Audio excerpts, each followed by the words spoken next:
Hi everyone, welcome back to our YouTube channel, and in today's quick video I will show you exactly how to connect your Logitech Z535 wireless headset to your phone step by step. This works for both Android and iPhone in 2025.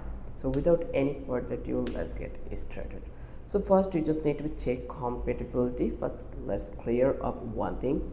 The Logitech G535 is mainly a wireless gaming headset that uses a USB wireless dongle, not Bluetooth by default. So out of the box, you cannot connect it directly to your phone like regular Bluetooth headphones.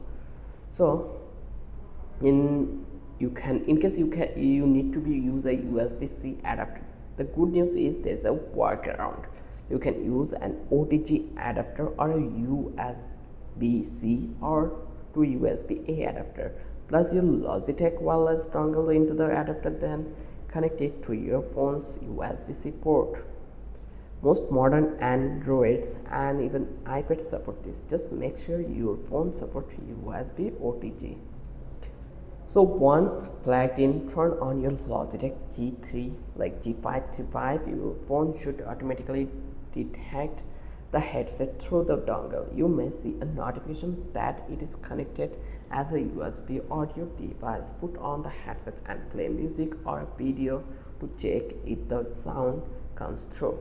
If you are using an iPhone, you will need a Lightning to USB camera adapter instead. Plug the dongle into that adapter, then connect it to your iPhone Lightning port. Again, turn on your G535. You should hear the sound right away if your iPhone supports USB audio.